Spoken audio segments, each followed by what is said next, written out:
अभय दुबे, सवाल मेरा ये है कि भाई नेता मिल जाता अगर गठबंधन को, तो क्या कांग्रेस पार्टी को यह लगता है कि लड़ाई आसान हो जाती, बेहतर हो जाती? नहीं, देखिए, इस संसदीय जो परंपरा हमारी है और जो संवैधानिक व्यवस्था है, वो इस बात का स्पष्ट उल्लेख करती है कि चुनाव के बाद जीते हुए प्रतिनिधि अपने नेता का चुनाव करेंगे। इंडिया गठबंधन दलों ने, खासकर राहुल गांधी जी ने पहले ही इस बात ये हमेशा से कहते रहे हैं कि वो खुद सामूहिक नेतृत्व में विश्वास रखते हैं। व्यक्ति केंद्रित नेतृत्व ने इस देश को बहुत बड़ा नुकसान पहुंचाया है, ये हमने देखा है। लेकिन जब आप विधानसभा के चुनाव लड़ते हैं अभय जी, तो आप प्रोजेक्ट करते हैं अपने चेहरों को। आपने मध्य प्रदेश में, राजस्थान में और छत्तीसगढ़ में अपने तमाम उन्हीं नेताओं की अगुवाई में चुनाव लड़ा जो आपके महत्वपूर्ण चेहरे थे।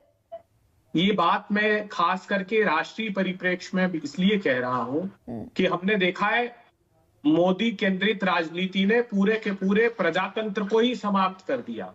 आप देखिए, आजाद भारत के इतिहास में क्या समूचे विश्व में नहीं हुआ होगा, और 2019 से अब तक 214 बार सांसदों को निलंबित किया गया। और कारण क्या है? सिर्फ वो प्रधानमंत्री जी से चाहते हैं कि महंगाई पर चर्चा हो, बेरोजगारी पर चर्चा हो, चीन भारत की सीमा में घुसा या उस पर चर्चा करिए प्रधानमंत्री जी, अडानी जी के कारनामों पर चर्चा कीजिए, पेगासिस पर, तो वो सांसदों को निलंबित करना प्रारंभ कर देते। अभी भी सिर्फ यही तो मांग की थी हमने कहा था कि प्रधानमंत्री जी, स्मोक अटैक हुआ है, और वो भी धमकी के बावजूद जब एक आतंकवादी ने दी थी, तो गृह मंत्री और प्रिया प्रधानमंत्री जी को ही आकर जवाब दे दे। प्रधानमंत्री जी सिर्फ रैलियों में व्यस्त रहते हैं। जिस दिन हमला हुआ उस दिन 2 ट्वीट किए उन्होंने, दोनों रैलियों के किए। हम गंभीरता से कहना चाहते हैं कि ये जवाबदेही व्यक्ति केंद्रित राजनीति से तय नहीं होती। राहुल गांधी जी ने कहा हम सामूहिक नेतृत्व में विश्वास रखते हैं, और इंडिया के गठबंधन के दल, नेतृत्व कौन करेगा इनका नेतृत्व करेंगे वो किसान जो छले गए भारतीय जनता पार्टी द्वारा, जिनकी आमदनी 27 रुपए कर दी, वो बहनें जो महंगाई की आग में झोंक दी गई, वो युवा जो बेरोजगार कर दिए गए, वो सब नेतृत्व इस इंडिया गठबंधन दलों का करेंगे। वो चेहरा हमारा होगा। अभय दुबे, हम सब मिलकर। लोकतंत्र पर हमला है, लोकतंत्र को तबाह कर दिया गया है, बर्बाद कर दिया गया है। उसके बावजूद इंडिया अलायंस की जो दरारें हैं वो भरती हुई नजर नहीं आती हैं। कभी कोई किसी तरह की आपत्ति उठाता है, कभी कोई किसी तरह की आपत्ति उठाता है। सीट शेयरिंग फॉर्मूला अभी तक अटका हुआ है। तो ये तो सर्वाइवल का प्रश्न है, आपके डू और डाई का संकट है। उसके बावजूद नीतीश कुमार कह रहे हैं 1 साल बर्बाद कर दिया।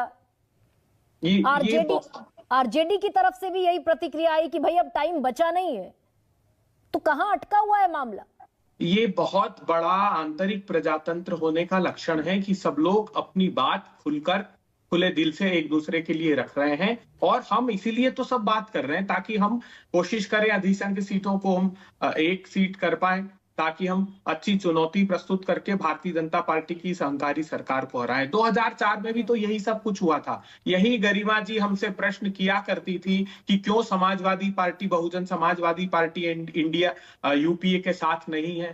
तब बाद में जब पोस्ट पोल अलायंस हुआ, 335 सीटें हमारी सब लोगों की मिलकर हो गई। 10 लेकिन उस समय आप 206 पर थे अभय दुबे। 2004 की अगर बात कर रहे हैं, उस समय आप 206 सीटों पर जीत कर आए थे। इस समय तो आपकी वो बार्गेनिंग कैपेसिटी 52 पर अटकी हुई है।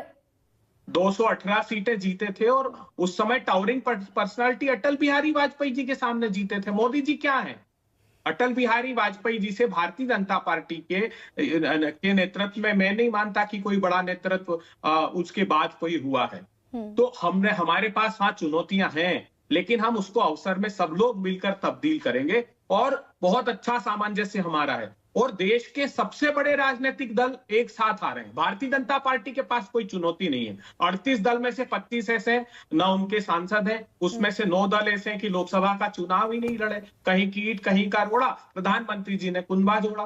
तो नहीं, तो वो अकेले सक्षम। अभय दुबे, ये बात कहते हुए क्या आप ये मद्देनजर रखते हैं कि अकेले उनके पास 303 सांसद है, मेजोरिटी से भी ज्यादा, 272 के जादुई आंकड़े से भी ज्यादा, 30 सांसद ज्यादा है? बस यही दम्भ और अहंकार उनका खत्म होने वाला है। जो मोदी की गारंटी बोल रहे थे, 3 राज्यों के चुनाव जीते, किस गारंटी पे? इनकार कर दिया साहब राजस्थान में कि हम नहीं देंगे 450 का गैस का सिलेंडर। मध्य प्रदेश में आज जब मैं गरिमा जी से बात कर रहा हूं, चावल की खरीदी चल रही है गरिमा जी, 10 लाख मैट्रिक टन का प्रिक्योरमेंट हो गया। पूछिए किस दाम से खरीदे?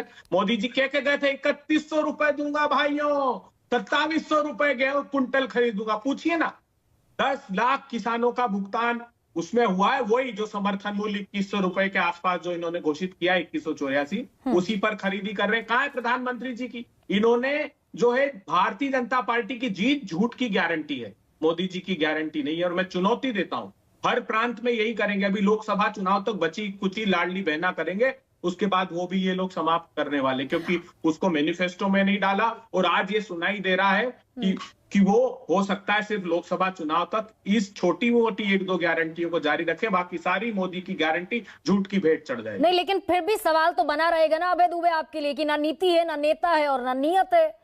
हमारा कॉमन मिनिमम प्रोग्राम आएगा। हाँ। वो कॉमन मिनिमम प्रोग्राम नेतृत्व करेगा और देश के नागरिक नेतृत्व करेंगे। कॉमन मिनिमम प्रोग्राम बहुत अच्छा होगा हमारा। ये प्रधानमंत्री जी तो रेवड़ियां बता रहे थे कल तक। वो तो इंडिया के दलों ने, राहुल गांधी जी ने कहा कि हम गारंटी देते हैं अधिकार संपन्न भारत की। मजबूरी में प्रधानमंत्री जी को जो रेवड़ियां थी, जो धन्ना सेठों को मेवा खिला रहे थे, उनको गारंटियों पर आना पड़ा। तो ये सबसे पहली जीत तो इंडिया गठबंधन दलों की ये हो गई कि जिसको कल तक रेवड़ी बता रहे थे प्रधानमंत्री जी, आज गारंटी की माला झूठी ही सही, लेकिन नहीं, वो गारंटी तो आपने शुरू की थी अभय दुबे, लेकिन विनिंग एज वो लेकर चले गए। हमने जो गारंटी शब्द आपने शुरू किया था, उसके बाद प्रधानमंत्री मोदी ने उसका इस्तेमाल किया और तीनों हिंदी पट्टी के, हिंदी हार्टलैंड आपसे छीन लिए। कल सीडब्ल्यूसी की मीटिंग में भी चर्चा हुई, आपने कहा कि भाई कमलनाथ इसके लिए जिम्मेदार है, बैठकों से उठकर चले जाया करते थे हाईकमान। कोई भी अगर बात ऐसी कहता था जो नागवार गुजरती थी कमलनाथ को, भूपेश बघेल को, तो बैठकों से उठकर चले जाते थे। यही स्थिति है। देखिए, हम आंतरिक रूप से आत्मचिंतन, आत्ममंथन, आत्मलोचन करेंगे। वो सार्वजनिक टेलीविजन पर बहस करने का विषय ना है, ना मेरा पार्टी का संविधान कहता है कि मैं वो विचार बाहर व्यक्त करूं। हाँ, लेकिन हम दृढ़ता से साथ मिलकर लड़ेंगे और देश जीतेगा। इंडिया के गठबंधन की जीत देश के नागरिकों की जीत होगी। मल्लिकार्जुन खड़गे का चेहरा सामने आता है तो ज्यादा बेहतर लड़ाई हो जाएगी आपकी, मजबूत हो जाएगी लड़ाई। कांग्रेस पार्टी का चेहरा मल्लिकार्जुन खड़गे है, समाजवादी पार्टी का चेहरा अखिलेश यादव है, जेडीयू का चेहरा नीतीश कुमार है, आरजेडी का चेहरा लालू यादव है, आप पार्टी का चेहरा अरविंद केजरीवाल है, शिवसेना का चेहरा उद्धव ठाकरे। इतने सारे अच्छे खूबसूरत चेहरे हैं प्रजातंत्र के, खिलते हुए, मुस्कुराते हुए, लड़ते हुए भी, आपस में लड़ते हुए और झगड़ते हुए भी। तो फराज